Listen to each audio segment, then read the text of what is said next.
I remembered something from long ago back when I was in college. A few friends and I had gone hiking in the mountains. It was the kind of trip you take when you're young and convinced the world is still wide open. We packed light, joked loudly, and climbed until our legs burned and our lungs felt clean. The hike itself was uneventful. No strange noises, no sudden storms, just the quiet whisper of wind brushing through tall grass and pine needles. But it was the way back down that I still remember. It was that strange hour between day and night when the light fades faster than you expect. The sky was losing its blue, melting into dull orange and purple. Shadows stretched longer, and the air cooled in that subtle way that makes your skin prickle. We were walking single file along a narrow mountain ridge, carefully making our way down. That was when it happened. Out of nowhere, a puff of thick smoke appeared on the trail ahead of us, not drifting in from anywhere, not rising from the ground. It simply appeared. The smoke was dense and gray, like the kind you see when a car backfires from burning oil. It rolled outward in a sudden burst, swallowing the path for a few seconds. We all stopped. No one said anything. Inside the smoke, there was a flash, a sharp, white burst of light, like a camera flash. Then another flash. 2 quick bursts. Then the smoke vanished as suddenly as it came. The path was empty again. No one stood there. No camera. No explanation. We laughed it off. Nervous laughter, the kind that people use when they don't want to admit something felt wrong. Someone joked about ghosts taking photos of tourists. We finished the hike and went home. Years passed. Friends moved away. Some I lost contact with. Life happened the way life always does, quietly, relentlessly. I didn't think about that hike again for a very long time, until one afternoon in my garage, I was looking for tools in an old cabinet when I came across a dusty stack of magazines. Most of them were old motorcycle magazines I used to collect. Out of boredom, I flipped through one. Halfway through the pages, something slipped out and fell to the floor. A pamphlet, the kind usually stuffed inside magazines for advertising.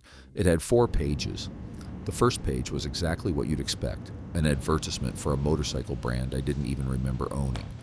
I turned to the second page, and my stomach tightened. It was a photograph, a picture of us, my friends and I, that hike. We were walking down the same mountain ridge I remembered, the fading sunset behind us. The mist was there too, the same thick smoke that had appeared that evening. I recognized the faces instantly, the same jackets, the same backpacks, the same awkward way one of my friends always leaned forward when he walked downhill. But something was wrong. There were more people in the picture, dozens of them. They stood in a long line along the ridge, stretching toward the horizon. Most of them faced the setting sun. They weren't hiking. They were just standing there, watching the light fade. Their eyes glowed a soft golden color, and their lips were gold too, shining faintly like polished metal. None of them looked at the camera, except one. I quickly turned the page. The third and fourth pages formed a single large image. A woman lay on a stone platform. She wore a crown, a queen maybe. Her eyes were closed, and I couldn't tell if she was sleeping or dead. Around her body, written in elegant looping script, were hundreds of names. The names spiraled outward like a halo. I leaned closer to read them. Just as my eyes began to focus on the first one, I heard my mother's voice behind me. "How does it feel like riding a motorcycle?" Her voice was calm, casual, the way she used to ask questions when she saw me tinkering with my bike in the garage.